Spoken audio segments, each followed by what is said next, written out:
Ma'am मेरे को 52 साल होने वाले हैं कूटनीति में। एंड आई बीन आपका राजदूत रहा हूँ 6 देशों में। हम्म। शुरुआत में 1970s 80s 90s तक हम लोग हमेशा रिएक्ट करते थे। पाकिस्तान कुछ कहता था कि कश्मीर ये हो रहा है तो हम डिफेंड करते थे अपनी पोजीशन। अब वो खत्म हो गया जब से हमने कश्मीर को मेन स्ट्रीम किया, उसको भारत की जो बहुत बड़ा परिवार है भारतीय परिवार उसमें शामिल किया। वो स्पेशल स्टेटस वैटस सब चला गया, अब डिफेंड करने की जरूरत नहीं होती। अब हमारी पॉलिसीज अलग हो गई हैं। हम बैक फुट पे नहीं है, हम फ्रंट फुट पे खेलते हैं। पहली चीज ये। दूसरी चीज मैम, अगर कोई बैक फुट पे इस समय है तो वो है पाकिस्तान, जिसने कश्मीर का एक हिस्सा हड़प कर रखा है। अब मैं आपको एक चीज बताता हूँ। जब महाराजा साहब जो थे, हरि सिंह शायद उनका नाम था कश्मीर के, जब उन्होंने इंस्ट्रूमेंट ऑफ एक्सेशन साइन किया तो वही बिल्कुल वही चीज साइन की थी जो बाकी 552 या 553 महाराजाओं और छोटे मोटे राजाओं ने साइन की थी, जिसमें लिखा था कि मेरा पूरा स्टेट भारत को ज्वाइन कर रहा है। ये नहीं कहा था कि ये हिस्सा ज्वाइन करेगा, ये हिस्सा ज्वाइन करेगा। वो तो पूरा ज्वाइन किया। तो इसका मतलब अगर इलीगल ऑक्यूपेशन है वो पाकिस्तान की है वहां पर। और इस बार जो हम उनको चुनौती दे रहे हैं, मैं वो बहुत महत्व। और कहां से दी है चुनौती? अखनूर से। मैं तो रहा हूं वहां पे। 1965 में मेरे परिवार के सदस्य उन्होंने जंग में भाग लिया था, जहां पर उन्होंने सोचा था पाकिस्तानियों ने कि ऑपरेशन पहले जिब्राल्टर किया, फिर ऑपरेशन ग्रैंड स्लैम, हम अखनूर को ले लेंगे, उसके बाद रास्ता जम्मू से श्रीनगर का काट देंगे, फिर ये करेंगे वो करेंगे। कुछ हुआ नहीं। हमने उनकी काफी पिटाई दी। पहले 2-3 दिन प्रेशर हम पे था, उसके बाद हमने पंजाब का बॉर्डर खोल दिया। तो अब जो मैं कह सकता हूं पाकिस्तान को, जो जिहाद का आप डिक्लेरेशन कर रहे हैं, पीओ के लोग जिहाद करेंगे। आप जानते हैं ये जो बेवकूफ वहां का सो कॉल्ड प्राइम मिनिस्टर, आपको पता है इसकी अंतरराष्ट्रीय रिस्पॉन्स क्या होगी? हम्म। आपको वो डिक्लेयर कर देंगे टेररिस्ट गवर्नमेंट। ये जी। कोई देश जितना मर्जी हो वो नहीं कहता कि जी जिहाद तो हमारी नेशनल आइडियोलॉजी है। ये मत कह। हाँ, इस्लाम आपकी नेशनल आइडियोलॉजी मैं मानता हूँ। जिहाद दिमाग खराब हो चुका, पता नहीं कौन सी चरस खाते हैं लोग। So finally ma'am, let me just put it this way. जो हम्म। आप बयान का जिक्र कर रहे हैं रक्षा मंत्री से, होम मिनिस्टर से, साधारण भारतवासियों से, और जो वहां से पीओके से जो मैसेज आते हैं, प्राइम मिनिस्टर ने उसका भी रेफरेंस दिया था।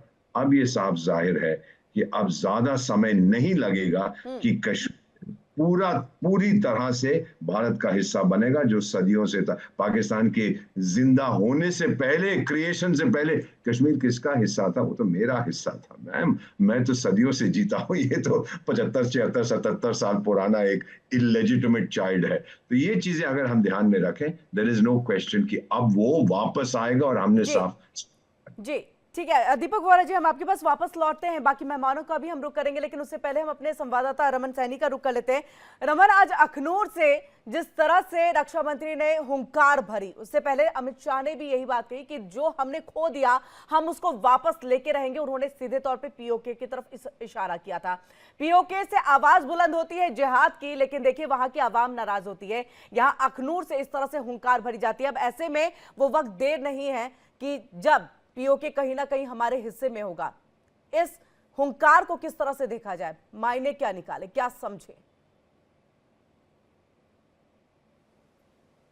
जी हाँ किरण, बिल्कुल आपने सही कहा कि जिस तरीके से जम्मू कश्मीर की धरती से, लाइन ऑफ कंट्रोल के इलाके से पाकिस्तान की तरफ सीना तानकर आज के रक्षा मंत्री राजनाथ सिंह का जो बयान आया है वो किसी एक आम नेता या आम राजनेता का नहीं बल्कि देश के रक्षा मंत्री का बयान है। और इसके बहुत गहरे मायने जो हैं वो निकाले जा सकते हैं, क्योंकि जिस तरीके से उन्होंने कहा है कि अगर पाकिस्तान अपनी धरती का इस्तेमाल भारत के खिलाफ आतंकवाद के लिए नहीं रोकता है तो फिर हमारे पास विकल्प है डॉट डॉट डॉट, यानी कि डॉट डॉट डॉट का बहुत बड़े मायने हैं कि हमारे पास सारे विकल्प जो हैं वो खुले हुए हैं। हमने देखा कि 2016 में जब उड़ी पर आतंकी हमला हुआ तो भारत ने सर्जिकल स्ट्राइक किया, और उसके बाद पुलवामा के आतंकी हमले के जवाब में भारत ने बालाकोट में एयर स्ट्राइक किया। और अब 2025 में जो कहा जा रहा है कि कहीं ना कहीं कोई बड़ी जो है लड़ाई लड़ी जा सकती है पीओके को वापस लाने के लिए, क्योंकि राजनाथ सिंह का जो बयान है उसे हल्के में बिल्कुल नहीं लिया जा सकता। मुझे याद है कि 2019 में जब चुनाव था उससे ठीक पहले राजनाथ सिंह गृह मंत्री हुआ करते थे, और जम्मू के आरसपुरा में जब वो आए थे तो उन्होंने कहा था कि अगर जम्मू कश्मीर के लोग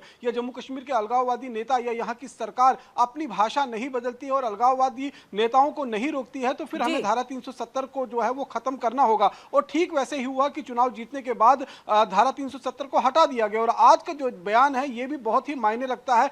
डॉट डॉट डॉट का मतलब यही है कि आने वाले साल के अंदर 1 साल या 2 साल, क्योंकि उन्होंने सीधे तौर पर कहा है कि आतंकवाद की लड़ाई जो है हमारी लगातार जारी रहेगी, आतंकवाद को हम मुंह तोड़ जवाब देंगे, हम घर में घुसकर मारेंगे। बिल्कुल ठीक है रमन जी, हम आपके पास वापस लौटेंगे रमन, लेकिन उससे पहले राणा अली जोहेब जी, आपके पास हम आते हैं।